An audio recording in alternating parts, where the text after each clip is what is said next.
আসসালামু আলাইকুম, welcome to Mukta kitchen house. আজ আমি আপনাদেরকে শোল মাছ রসা করে দেখাবো। রসা করার জন্য শোল মাছটা আমি লবণ হলুদ দিয়ে মেখে নিব। লবণ হলুদ,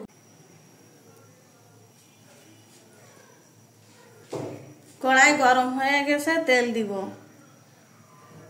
শোল মাছ রসা করার জন্য ভেজে নিতে হবে, খেতে ভালো লাগবে।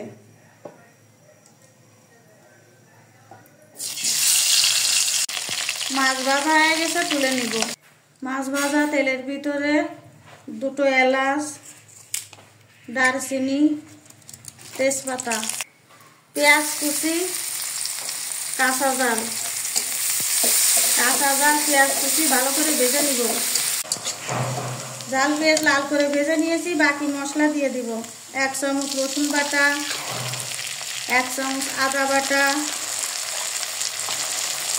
1 চামচ জিরা বাটা, 1 চামচ শুকনো জল বাটা,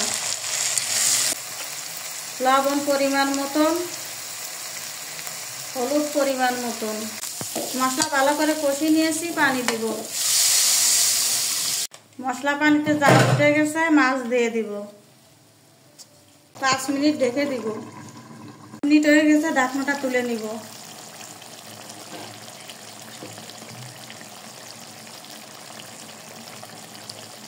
ধনেপাতা কুচি দিয়ে দিব।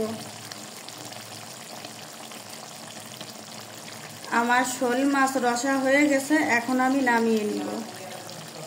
আমার ভিডিওটা ভালো লাগলে আমার চ্যানেলটিকে সাবস্ক্রাইব করে আমার পাশে থাকবেন। সবাইকে ধন্যবাদ।